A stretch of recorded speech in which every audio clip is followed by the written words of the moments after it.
ልሳን ዛሬ አለ ወይ? ጳውሎስ አሁንም አንስተው በልሳን እንዲጸልዩ ኢንከሬጅ ያደርጋቸዋል። ተራ በተራ ጸልዩ አላቸው። በልሳን ጸልዩ የሚል አላስተማረም። ይሄ የአጋንንት ትምህርት ነው። ኢላባዛጋጃን ታጋጃን ዞጎጆን ቶጎጆን ቶጎጆን ቶጎጆ ኢላባላባጋጃ። አሁን ይሄ ምን ትርጉም አለ? በአፍህ ቃሉ ሲመጣ አትያዘው፣ ዝም ብለህ በለው፣ ትፈር እየተባለ ሰውየው እንዲናገር እየተደረገ ነው። በለው አፍክ ላይ የሚመጣውን ቃል በለው። በስመ አብ ወወልድ ወመንፈስ ቅዱስ አሐዱ አምላክ አሜን። ይትባረክ እግዚአብሔር አምላከ እስራኤል ዘተሳሃለነ ወገብረ መድኃኒተ ለሕዝበ ዚአሁ አንሣለነ ቀርነ መድኃኒተ ቤተ ዳዊት ገብሩ በከመ ነበበ በአፈ ነቢያቱ ቅዱሳን እለ እምዓለም። የተወደዳችሁ የማስያስ ቻናል ቤተሰቦች እንደምን አላችሁ? ለዚህ ቻናል አዲስ የሆናችሁ ቻናሉን ሰብስክራይብ አድርጉ። ቪዲዮውን ስትጀምሩ ላይክ አድርጋችሁ ጀምሩት። በዛሬው ቪዲዮአችን የምንመለከተው ልሳን ዛሬ አለ ወይ? ልሳን ምንድን ነው? ዛሬ ለቤተክርስቲያን ልሳን ያስፈልጋል ወይ? ይህን ቪዲዮ ስትመለከቱ ከዚህ በፊት ስለ ልሳን ያላችሁ ትምህርት ይስተካከላል። ለሌሎች ሰዎች ደግሞ ሼር በማድረግ አድርሱላቸው። ይህንን ቪዲዮ ሳዘጋጅላችሁ የተለያዩ በልሳን ዙሪያ የተሰጡ ትምህርቶችን ለማየት ሞክሬያለሁ። ከኛም በቅዱስ ቤተክርስቲያናችንም ከቅዱስ ቤተክርስቲያናችን ውጭ የሆኑ ሰዎች ያስተማሯቸውን ትምህርቶችንም ለመመልከት ሞክሬያለሁ። እሱን የበለጠ እኛ በሚገባና በሚረዳ መንገድ የምንማረው ማለት ነው። ስለዚህ ልሳን በመጀመሪያ ምን ማለት የሚለውን እንመለከታለን። በግዕዝና በአማርኛ ትርጉም ልሳን ማለት ቀጥተኛ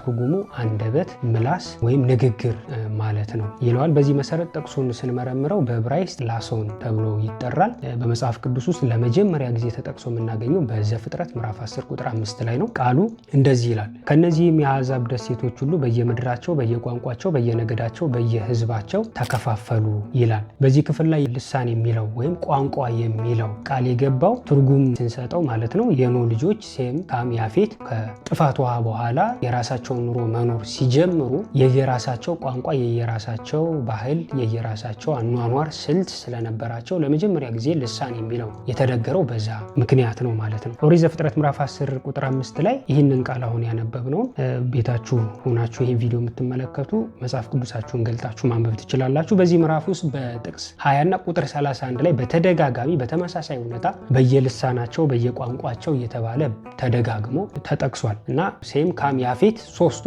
የየራሳቸውን ነገድ ክፍፍል ሲያደርጉ ለየብቻቸው በዚህ መንገድ ተነግሮላቸዋል። ስለዚህ እዚህ ላይ አንድ ትኩረት የሚሻ ነጥብ ማንሳት ይጠበቅብናል። የቋንቋ መደበላለቅ ለመጀመሪያ ጊዜ የተከሰተው በባቢሎን ምድር ነው። ትክክል ነው። ለመጀመሪያ ጊዜ ግን ቋንቋ ስለተደባለቀ ልሳን ለመጀመሪያ ጊዜ እዛ ላይ የተጠቀሰ ይመስላቸዋል። ይሄ ስህተት ነው። ነገር ግን መጽሐፍ ቅዱስ ትክክለኛ ታሪኩን ያስቀምጥልናል። ምን ይላል? በዘፍጥረት 10 ላይ የኖህ ልጆች በትውልድ ሐረጋቸው መሰረት ወደፊት እንዴት እንደተከፋፈሉና ምን ቋንቋ ልሳን እንደነበራቸው አጠቃላይ ማጠቃላይ አስቀድሞ ይሰጠናል እና በዘፍጥረት ምዕራፍ 11 ላይ ደግሞ ወደ ኋላ ተመልሶ ያ ቋንቋ የመከፋፈል ወይም ልሳኑ የመበተን አደጋ ገጥሞት በባቢሎን ግንብ ላይ እንዴትና ለምን እንደተከሰተ ዝርዝር ጉዳዩን መጽሐፉ ላይ በደንብ ታትቶ እናገኘዋለን። እሺ ልሳን ቋንቋ ነው ካልን ሌላ ትርጉም ደግሞ ተሰጥቶት እናገኘዋለን። ለምሳሌ የባህር ልሳን ታንግ ኦፍ ዘ ሲያ ወይም የባህር ልሳን እንለዋለን። አንድ የባህር ክፍል ወደ የብስ ሲገባ ጠበብ ያለ ረጅም ቅርጽ ሲይዝ ማለት ነው። ባህር አለ።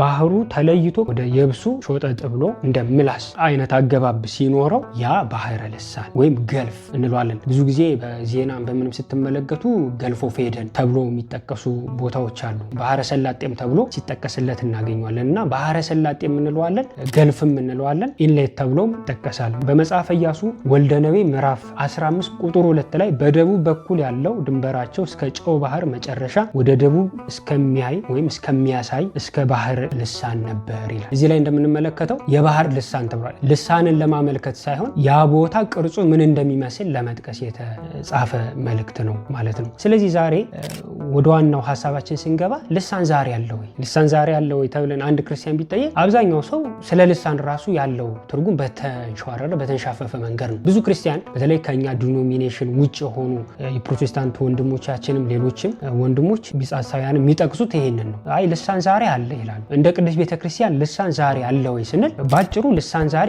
የለም። ነገር ግን ልሳን ምንድን ነው ብለናል ቅድም? ቋንቋ ነው። ስለዚህ ልሳን ማለት ቋንቋ ማለት ከሆነ ሐዋርያው ቅዱስ ጳውሎስ በአንደኛ ቆሮንቶስ መልእክቱ ምዕራፍ 13 ቁጥር 1 ላይ በሰዎችና በመላእክት ልሳን ብናገር ብሎ ይናገራል። ስለዚህ ልሳን ባለቤት ያለው ሲሆን ባለቤቱ ደግሞ ሰውና መላእክት ናቸው። ሰጪው እግዚአብሔር ነው። ዋናው ሶርሱ እግዚአብሔር ነው። ነገር ግን ባለቤቶቹ ደግሞ ተቀባዮቹ የሚገለገሉበት ደግሞ ሰውና መላእክት ናቸው። እግዚአብሔር ደግሞ ይህንን ልሳን የሚጠቀምበት እኛን ለማናገር ነው። እግዚአብሔር የራሱ ቋንቋ እንዲህ ነው ተብሎ አይነገርለትም። ነገር ግን እኛ በሚገባን በሚረዳን መንገድ ለአንድ ክርስቲያን ህንዳዊ ለሆነ ክርስቲያን ሲገለጥ፣ ለኢትዮጵያዊ ክርስቲያን ሲገለጥ እግዚአብሔር የሚያናግርበት የራሱ መንገድ አለው። እግዚአብሔር በሰዎች አለመታዘዝ ምክንያት ቋንቋ በባቢሎን እንደተደባለቀ ቅድም አንስተናል። በበዓለ ሃምሳ ደግሞ ቋንቋ ሀብተ መንፈስ ቅዱስ ሆኖ ለሐዋርያት ተሰጥቷቸዋል። የክርስቶስ ተከታዮች የክርስቶስ አምባሳደሮች ናቸው። በሚሄዱበት ሀገር ያለምንም መቸገር ወንጌልን እንዲያስተምሩ አድርጓቸዋል። እንግዲህ የልሳን ጸጋ ዓላማው ወንጌልን ለማስተላለፍ ነው። ሁለተኛው ለአሕዛብ ምልክት ነው። ከዚህ ውጭ ልሳን ሌላ ትርጉም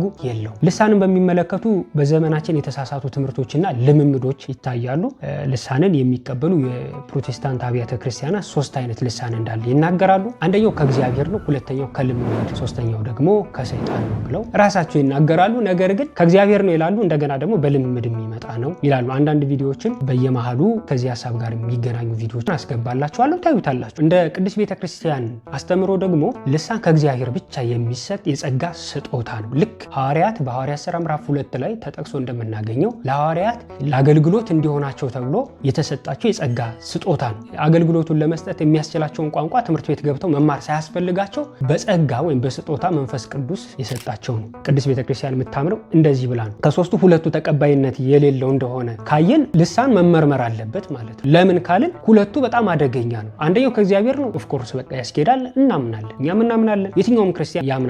ስለዚህ 2/3 ሐሰት ነው ከተባለ ልሳን መመርመር አለበት ማለት ነው። ልሳን በዘመናችን አለ፣ መልካም የመንፈስ ቅዱስ ጸጋ ነውና በዘመናችን ካለ አንቀበልም ማለት አንችልም። ልሳን ቋንቋ በመሆኑ መናገርና መስማትን ካላሟላ ግን ልሳን ማለት ነው አንችልም። መናገር ማለት እነዛ ሰዎች መረዳት አለባቸው። መስማት ማለት ያን የተረዱትን ነገር በደንብ ኢንተርናላይዝ ማድረግ አለባቸው። የተነገረው ትርጉሙ ምን መሆኑ መታወቅ አለበት ማለት ነው። ለምሳሌ አንድ መዝሙር ገና ክራሩ ሲጀምር መዝሙሩ ምን እንደሆነ እናውቃለን፣ አስገባላችኋለሁ። ዋሽንት የሆነ ሰው ሲነፋ ይሄ ድምፅ የዚህ መዝሙር ነው፣ ይሄ ድምፅ የዚህ እንትን ነው ብለን ባለማዩ እንኳን የገሌ እንትን ነው ተብሎ ይታወቃል።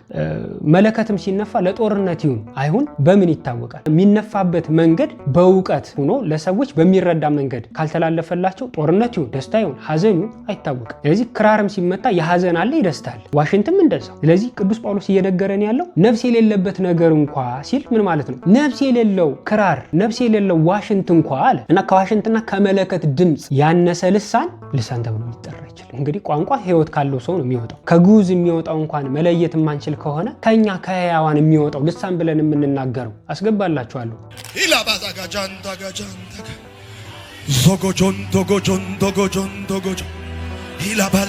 አሁን ይሄ ምን ትርጉም አለው? እግዚአብሔር ባወቀ በእውነት ትርጉም አለው? ምንም የለውም። ቅድም እንዳልነው ልክ ዋሽንቱ ሲነፋ ክራሩ ሲመታ ሲደረደር መልእክት ማስተላለፍ ካልቻለ ምን ሊሆን እንደሚችል ራሱ ሰዎችን ግራ ያጋባቸዋል። ስለዚህ ከዋሽንትና ከመለከት ድምፅ ያነሰ ልሳን ተብሎ መጠራት አይችልም። ስለዚህ ተናጋሪው ይላል ሲናገር ሰሚዎቹ ካልሰሙ ልሳን ተብሎ ሊጠራ አይችልም። ልሳን ማለት ቋንቋ ነው። ቋንቋ መግባቢያ ነው። ሐዋርያት ቅዱሱን ወንጌል ለማስተማር ሰዎች በሚገባቸው መንገድ ካላስተማሯቸው እንዴት አሜን ሊሉ ይችላሉ? አዎ ያስተማራችሁት ትምህርት ገብቶናል። ስለዚህ በዚህ ውሃ አጠመቅ ዘንድ ምን አግዶኝ? ምንድነው የሚከለክለኝ? እነሆ ውሃ ብሎ ፊልጶስ ያስተማረው ኢትዮጵያዊ ጃንደረባ እንኳ በምን ቋንቋ ነው? በማን ልሳን? በኢትዮጵያ ልሳን፣ በወቅቱ በነበረው ቋንቋ ወንጌልን አስተላለፈለት፣ አመነ፣ ተቀበለ። ነገር ግን እሱ በማያውቀው አሁን በምንላቸው በተለያዩ እና አቶ ዮናታን በሚናገሩት በዚህ አይነት መንገድ ወንጌል ቢተላለፍ ኑሮ እንዴት ነው ወንጌል አሁን እስካለንበት ዘመን ድረስ ልትኖር ልትቀጥል የምትችለው የሚለው በደንብ አእምሮ ላለ ሰው መጽሐፍ ቅዱስ በእጄ ይዣለሁ አማርኛ በትክክል አውቃለሁ የሚል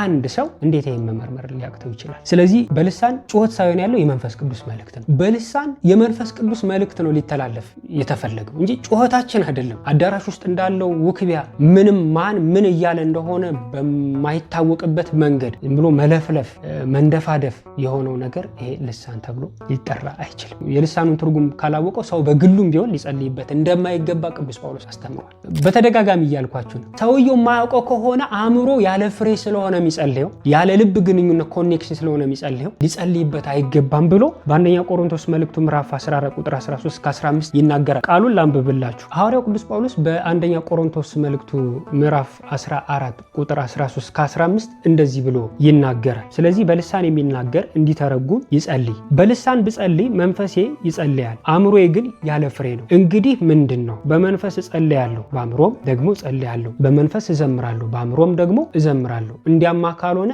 አንተ በመንፈስ ብትባርክ ባልተማሩ ስፍራ የተቀመጠው የምትለውን ካላወቀ እንዴት አድርጎ ለምስጋና አሜን ይላል። በልሳን እጸልያለሁ የሚል ክርስቲያን ራሱ ልሳን ብሎ ይሄ ኘኘኘ ደደደ ሚለውን ቃል በትክክል ማወቅ አለበት። ምን እያለ ነው ሰውየው ራሱ? አንተ ስታመሰግን እግዚአብሔር ይመስገን ስትል ሰውየው አሜን ማለት ያለበት እኛ ያንን ነገር ስናውቀው አሜን የሚያስብል ሰውየው ሊረዳው የሚችል አሜን እንዲያመጣ ካልሆነ ሰውየው አሜን አይልም። ለምን? ምን ነው የማይገባውም። እኔ አሁን በአማርኛ እግዚአብሔር ይመስገን ብል ቻይንኛ ከፊቴ ቆሞ አሜን ሊል አይችልም። ለምን? አማርኛዬ እግዚአብሔር ይመስገን የሚለውን አያውቀው። አሜን ማለት የመጨረሻው ቃል እግዚአብሔር ይመስገን ለሚለው ምላሽ ስለሆነ ቻይናው ካላወቀው አሜን ሊል አይችልም። ስለዚህ ቅዱስ ጳውሎስ ምን ብሏል? ልሳኑ ማይታወቅ ከሆነ በልሳን መጸለይ በራሱ ትርጉም ከሌለው በሰዎቹ ፊት እንደሚንሿሿ ዝም ብሎ እንደሚጮህ ትርጉም እንደማይሰጥ መለከትና ክራር ዋሽንትም ያለ ድምፅ ብቻ ሆኖ ይቀራል። ሌላው የሚነሳው ከዚህ ጋር ተያይዞ ምንድነው? ልሳን የመዳን ምልክት አድርጎ ማቅረብ። የዳነ ሰው ምልክቱም ልሳን አይደለም። የዳነ ሰው ምልክቱ የመንፈስ ቅዱስ ፍሬ ነው። ጌታችን ኢየሱስ ክርስቶስ በፍሬያቸው ታውቋቸዋላችሁ አለን እንጂ በልሳናቸው ታውቋቸዋላችሁ አላለን። ወእንፍሬሆሙ ታይምርዎሙ ነው። ከፍሬያቸው ታውቋቸዋላችሁ አለ እንጂ ከልሳኖቻቸው በልሳኖቻቸው ታውቋቸዋላችሁ በፍጹም አላለም። በዚህ በማቴዎስ ወንጌል ምዕራፍ 7 ቁጥር 16 ላይ ይህንን ነግሮናል። ልሳን የመንፈስ ቅዱስ ጸጋ ነው። ጸጋ ማለት ደግሞ አንዱ የሌለው ሌላኛው ያለው ነገር። ግን እየተነገረ ያለው ምንድነው? አንተ ኢየሱስ ክርስቶስን በማመንህ ያገኘኸው የመንፈስ ቅዱስ ስጦታ ነው፣ ባንተ ውስጥ አለ። በልሳን መጸለይን ተለማመድ። አንዴ ውስጥህ ስላለ ያንን አውጥተህ ተናገረው፣ አትፈርበት። በአፍህ ቃሉ ሲመጣ አትያዘው፣ ዝም ብለህ በለው ትፈር እየተባለ ሰውየው እንዲናገር እየተደረገ ነው። በለው አፍክ ላይ የሚመጣውን ቃል በለው፣ ቋንቋን በለው፣ አትፍራ በለው።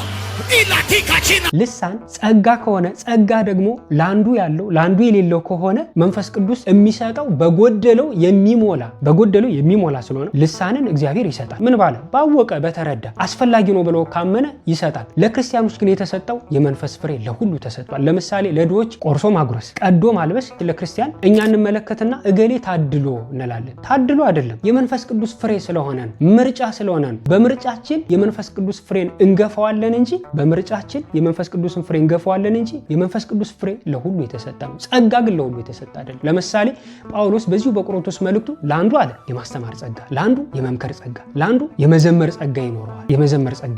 ስለዚህ ጸጋ እግዚአብሔር ለሆነ ሰው ይሰጣል። ስለዚህ ሐዋርያው ቅዱስ ጳውሎስ ሁሉስ አለ። ይህንን አንስቶ ጳውሎስ ምን ሁሉስ በልሳኖች ይናገራሉን? አስተውሉ። ቪዲዮን አስገባላችኋለሁ የሚሉትን እነሱ ጳውሎስ አሁንም አብስተው በልሳን እንዲጸልዩ ኢንካሬጅ ያደርጋቸዋል። ተራ በተራ ጸልዩ አላቸው። በልሳን ጸልዩ የሚል ካላስተማረ ይሄ የአጋንንት ትምህርት ነው። ይሄን ለማረጋገጥ ሁሉስ በልሳኖች ይናገራሉን ካለ በቃ ጥያቄ እኮ ነው። መልሱ አይናገሩም። ለምን? የመንፈስ ቅዱስ ጸጋ ነው እንጂ በልጅነት የተሰጠ ነው ዝም ብለህ በለው እንደተባለው እንደዛ አይደለም። እየተጋጩ ያሉት ከቅዱስ ጳውሎስ መልእክት ጋር ነው። በአንደኛ ቆሮንቶስ መልእክቱ ምዕራፍ 12 ቁጥር 30 ላይ ሁሉስ በልሳኖች ይናገራሉን ብሎ ተናግሯል። ሁሉ በልሳን አይናገርም፣ ጸጋ ነው። ስለዚህ ሁሉ በልሳን የማይናገሩ ከሆነ ልሳን የመዳን ምልክት ሊሆን በፍጹም አይችልም። ምክንያቱም በልሳን መጸለይ የማይችል ሰው አይድንም ማለት ነው። የመንፈስ ቅዱስ ፍሬ የተባሉትን 9ኙን ያሟላ እንደ ክርስቶስ የሄደ በመልካም ተጋድሎ ሃይማኖቱን የጠበቀ ክርስቶስን ያወቀ የጠነቀቀ ስጋውን የበላ ደሙን የጠጣ ቃሉን ያከበረ የጸለየ የጾመ ነው ሚድ ነው። ክርስቶስን እከተላለሁ የሚል ክርስቶስ በዚህ ምድር ላይ ያደረጋቸውን ነገሮች ሁሉ አድርጎ ነው መዳን የሚቻለው። ለምን? መዳን ሊወሰድ ይችላል፣ ሊነጠቅ ይችላል፣ ይወሰዳል። ደግሞም ምን ብሎ ይናገራል? ልሳኖች ቢሆኑ ይቀራሉ። ጨመረ ደግሞ ጳውሎስ። ይህን ደግሞ በቆሮንቶስ መልእክቱ በአንደኛ ቆሮንቶስ መልእክቱ ምዕራፍ 13 ቁጥር 8 ላይ ነው የሚያነሳው። ልሳኖች ቢሆኑ ይቀራሉ አለ። አይ ጸጋ ስለሆነ ይቀራል። ለምን? ሰውየው ከእግዚአብሔር የሚያርቀውን ህይወት በእግዚአብሔር ፍኖት መንቀሳቀስ የማይችል ክርስቲያን ከሆነ እንደ ክርስቶስ መኖር የማይችል በኃጢአት የሚኖር ከሆነ ጸጋ ይወሰድ። ጸጋ የሚወሰድ ነው። ሲጀመር ጸጋ የሚያድገው 9ኙ የመንፈስ ቅዱስ ፍሬዎች ሲኖሩ ጸጋ ይሰጠናል። ንጽህና ሲኖር፣ ትህትና ሲኖር፣ ፍቅር ሲኖር፣ ሰላም ሲኖር፣ ደግነት፣ ቸርነት፣ የዋሃት፣ በጎነት የምንላቸው እነዚህ ሲኖሩ የማስተማር ጸጋ ዝም ብለን ባናስተምር ህይወት በህይወታችን አስተምሯቸው እነዛ ሰዎች ይለወጣሉ። በየትኛውም ቦታ እኛን አይተው የሰማይ አባታችንን ያከብራሉ። እግዚአብሔር መጀመሪያ የሚፈልገው እነዚህን የመንፈስ ቅዱስ ፍሬዎችን ነው እንጂ ምንም ሳናደርግ የመንፈስ ቅዱስ ፍሬ ሳይኖረን ጸጋን ዝም ብሎ አይሰጥም። ስለዚህ ቅዱስ ጳውሎስ ምን ብሎ ይናገራል? ልሳኖች ቢሆኑ ይቀራሉ አለ። እንዴ ልሳን ቢሆን ይቀራል ከተባለ በልሳን መጸለይ በአንተ ውስጥ የተቀመጠ ነው ከሚለው ቃል ጋር ይጋጫል። እንዴት ነው የሚጋጨው? ልሳን ቢሆን ይቀራል አለ። ሁሉ ወንጌልን ከሰማ በኋላ የሐዋርያት ዘመን ሳይፈጸም የልሳን ጸጋ እየቀረ መጥቷል። ስለዚህ በዚህ ዘመን ልሳን ያስፈልጋል ወይ? አያስፈልግም። ምናልባት ያልሰሙ ሰዎች ካሉ እግዚአብሔር ባስፈለገበት ቦታ ጊዜ ለነዛ ሰዎች ምን ያደርጋል? እንዲማሩ፣ እንዲገሰጹ፣ ልቦናቸው ወደ ክርስቶስ፣ ወደ ወንጌል፣ ወደ ንስሐ ፊታቸውን እንዲያዞሩ መንፈስ ቅዱስ አስፈላጊ ነው ብሎ እግዚአብሔር በፈቀደበት ጊዜ ለነዛ አገልጋዮች ባሉበት ቦታ ለነዛ ነፍስ ስለሚራራ የነዛን ሰዎች ቋንቋ ወይም ልሳን ገልጦ እንዲያስተምሩ ሊያደርጋቸው ይችላል። አሁን ግን በዓለም ላይ ወንጌል ያልተስፋፋበት ወንጌል ያልተነገረበት ቦታ ስለሌለ ልሳን ከሐዋርያት ዘመን በኋላ እየቀረ መጥቷል። አሁን የለም፣ አስፈላጊም አይደለም። አሁን ልሳን እየተባለ የሚነገረው ይሄ ልሳን ሳይሆን ያጋንንት ልምምድ ነው። ስለዚህ ልሳን እንዲሰጠን ሱባኤ መግባት የሆነ ጾም ጸሎት መያዝ አለብን ወይ ብለን ብንጠይቅ ልሳንን ለመቀበል ሱባኤ መግባት ጾም ጸሎት አያስፈልገን። ለምን ከተባለ ልሳን የመንፈስ ቅዱስ ጸጋ ስለሆነ ባለቤቱ በጎደለው ቦታ የሚሾመው ብልት በመሆኑ ሱባኤ መግባት የሚያስፈልገው አይደለም። አርዮስን ለማውገዝ እነ ያዕቆብ ንጽቤንና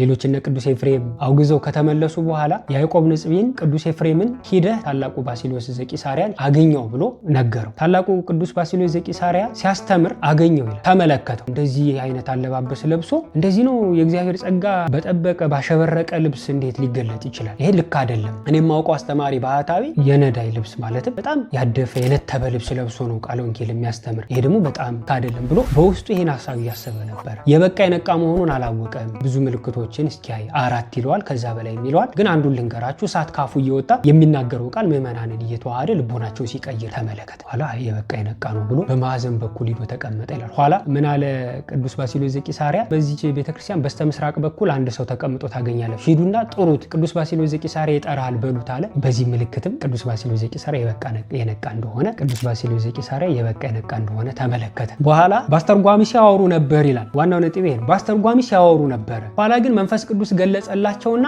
አንዱ ያንዱን ቋንቋ አወቁና ማለት ልሳን ማለት ነው። ነገር ግን መንፈስ ቅዱስ በእኔና በዛ አማኝ ቢወርድ ለዛም ለእኔም እኔ የእሱን ቋንቋ እሱ የኔን ቋንቋ ስናውቅ ብንፈልግ በአማርኛ ብንፈልግ በጀርመንኛ እናወራለን። ለምን? መንፈስ ቅዱስ ባወቀ የሚሰጠው ነው። ስለዚህ አይ ልሳንን እንዲገለጥልኝ የግድ ሱባኤ ገብቼ ማግኘት አለብኝ ልንለው የምንችለው ጸጋ አይደለም። ጸጋ ስለሆነ እግዚአብሔርን እጁን ጠምዝዘን የምንቀበለው አይደለም። ስለዚህ በብርቱ መፈለግ ያለብንን ቅዱስ ጳውሎስ ይናገራል። በብርቱ መፈለግ ካለብን ይላል ትንቢት መናገር ወይም ስብከትን እንድንሻ ተናቁ። ለምን ከተባለ ቤተክርስቲያንን ስለሚያንጽ አንደኛ ቆሮንቶስ መልእክት ምዕራፍ 14 ቁጥር 1 ላይ ምክንያቱም በስብከት ሁሉ ስለሚታነጽ ስብከት ከልሳን በላይ ለቤተክርስቲያን ህንጸት አስፈላጊ ነው። ልሳን ግን ለአማንያን ሳይሆን ለአሕዛብ ምልክት። ስለዚህ እግዚአብሔር ቢፈልገን ነው በእነዚህ አድሮ የኛን ቋንቋ ገልጦላቸው የሚያናግራቸው ቢፈልገን ነው ብለው ልቦናቸው እንዲመለስ ወደ ንስሐ ልቦናቸው እንዲለዝብ የተሰጠ ምልክት ነው። ለአማኝ ልሳን ምልክት አይደለም። ለአማኝ ትንቢት ነው ምልክት። እንግዲያስ በልሳኖች መናገር ለማያምኑ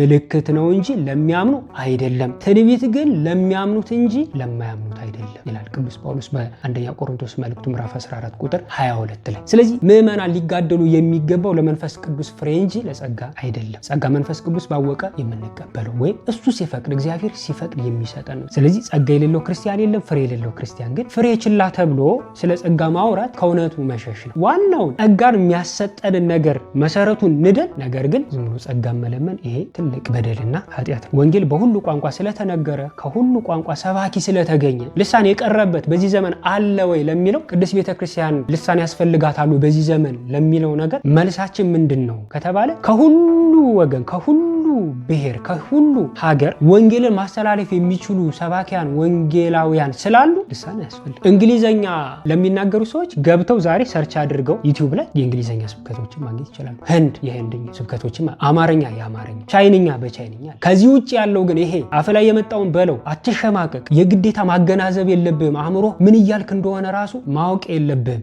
እንደገና እየተናገርክ ያለው በሚስጥር ስለሆነ ለአጋንንት ራሱ ምን እያልክ እንደሆነ ሚስጥሩን ስለማያውቁት ለእግዚአብሔር እየተናገርክ ስለሆነ ይሄ ራሱ አንዱ ለጠላት ወሬህን ለጠላት ሐሳብን የምትሰውርበት መጸለያ መንገድ ነው እያሉ ነው ሰውን እያበረታቱ የአጋንንት ልምምድ እንዲለማመዱ እየተደረገ የሚገኘው። ስለዚህ ልሳን አለ ከተባለ ደግሞ ልሳኑ ባለቤት ያለውና ሊፈተሽ የሚችል መሆን አለበት። ስለዚህ ዛሬ ዛሬ የሚደመጡ ልሳኖች ግን ባለቤት አልባ ናቸው። በልምምድ የምናመጣው ከሆነ ጸጋ መሆኑ ቀር። ለምሳሌ አዳምን የ30 ዓመት ጎልማሳ አድርጎ እግዚአብሔር ፈጥሮታል። ነገር ግን በልምምድ የ30 ዓመት ወጣት ለመሆን ግን አዳም ያደረገው ጥረት የለም። ለምን? ጸጋ ስለሆነ ነው። የ30 ዓመት አድርጎ አንድ የፈጠረው እግዚአብሔር ነው። ነገር ግን በልምምድ የምናመጣው አይደለም። የ30 ዓመት መሆን የምንችለው ግን ስናድግ እንጂ በልምምድ የምናመጣው የጸጋ ስጦታ በፍጹም የለም። ፍሬ ማፍራት የምንችለው ግን በልምምድ። መጸለይ ልምድ ይፈልጋል። ጸጋን እንዲያድርብን ግን በዛ ትጋት ውስጥ እግዚአብሔር እኛን ያይና ለኛ ጸጋ ይሰጣል። ትጋት ግን ሁሌ ልማድ ግን መገንባት አለበት። ጸጋ እንዲያድር ያ መሆን ይጠበቅበታል። ስለዚህ ሰዎች ሳያውቁት ለሰይጣን ፈተና መጋለጣቸው በጣም ያሳዝናል። አሁንም ለሰይጣን ፈተና ሰዎች እየተጋለጡ ይገኛሉ። ስለዚህ በዓለም ላይ ያለ ቋንቋ አይደገምም፣ ሐሳብ ይደገማል። ለምሳሌ እኔ እስካሁን ድረስ ያስተማርኳችሁን እስካሁን ድረስ የተናገርኳችሁን ይህንን ቃል በቃል ከነ ድርጊቴ ከነ አክሽኔ የሰውነት እንቅስቃሴ ጋር ምንም ዘነፍ ሳልን ቃል በቃል በለው ብትሉኝ አልለው። ሐሳቡን ግን ልናገረው ይችላል። ቃል በቃል ግን በለው ብባል ልለውም ይችላል አይደለም። ለምሳሌ ይህን ቪዲዮ ተመልከቱት። ዞጎጆን ዶጎጆን ዶጎጆን ዶጎጆን ኢላባላባጋጃንታላባ አሁን ይህንን በሉት ብትባሉ ትሉታላችሁ። ለምሳሌ ጆቦጎን አላር ማለት ትችላላችሁ። ለምሳሌ ሕፃን ኘ ታታታ ይላል። እሱም ማለት ትችላላችሁ። መናገር በሚችልበት ጊዜ ግን ብዙ ሐሳብ ቢናገር ቃል በቃል ያለውን ግን እንደ ቅድሙ አትሉትም፣ ሐሳቡን ግን ትሉታላችሁ። ስለዚህ ቅድም ያወራችሁትን ቋንቋ ሙሉ ለሙሉ መድገም አንችልም፣ ሐሳቡን ግን መድገም እንችላለን ያለው ለዚህ ነው። ስለዚህ ልሳን እየተባለ የሚነገረው ግን የሚደጋገም ቋንቋ በመሆኑ አብረው የሚኖሩ ሕፃናት ሳይቀር ደግመው ይሉታልና ቋንቋ አይደለም። ሕፃናት ራሱ አሁን ይህንን ቪዲዮ ራሱ ምንድን ያለ ብላችሁ ብትጠይቁት ያለውን ቃል በቃል ይለዋል። ይሄ ልሳን አይደለም፣ ይሄ ያጋንንት ልምምድ ነው። ደግሞ ልሳኑ መልእክት ማስተላለፊያ ነው። ለምሳሌ በዚህ ልሳን ኢትዮጵያ ውስጥ ናችሁ፣ መገናኛ ላይ ሆናችሁ ወይ ጎንደር የሆነ ቦታ የሆነ ሳሙኤር ላይ ሆናችሁ ንስሐ ግቡ የኬንያ ህዝብ ብትሉ የኬንያ ዜጋ እዛው ላይ ቢኖር ራሱ ምን እያላችሁ እንደሆነ አይገባው። መናገር ያለባችሁ በሱ ልሳን ነው። ምን ማለት ነው? በሱ ቋንቋ መናገር ይጠበቅባችኋል። ስለዚህ ዓላማውን ስቷል ማለት ነው። ስለዚህ ዛሬ በዚህ ቪዲዮ የተመለከትነው ልሳን ምንድን ነው? ልሳን በዚህ ዘመን ያስፈልገናል ወይ? ልሳን ለቤተ ክርስቲያን በዚህ ዘመን ያስፈልጋታል ወይ የሚለውን ነው። ይህን ቪዲዮ ከወደዳችሁት ለሌሎች ሰዎች ይጠቅማል ብላችሁ የምታስቡ ከሆነ ላይክ አድርጉት፣ በጣም ቫይራል ይውጣ። ይህንን ቪዲዮ በማየት ደግሞ ስለ ልሳን ያለንን ትክክለኛ ኦርቶዶክስ አስተምሮ ለሌሎች ሰዎች እንዲዳረስ ይሆናል። እግዚአብሔር ከሁላችን ጋር ይሁን። ሰው በእግዚአብሔር ቃል ያርፋል እንጂ ከእግዚአብሔር ቃል አያርፍምና በእግዚአብሔር ቃል ለማረፍ ሁልጊዜ ራሳችን እናትጋ። ወስብሐት ለእግዚአብሔር ወለወላዲቱ ድንግል ወለመስቀሉ ክቡር። ይቆየ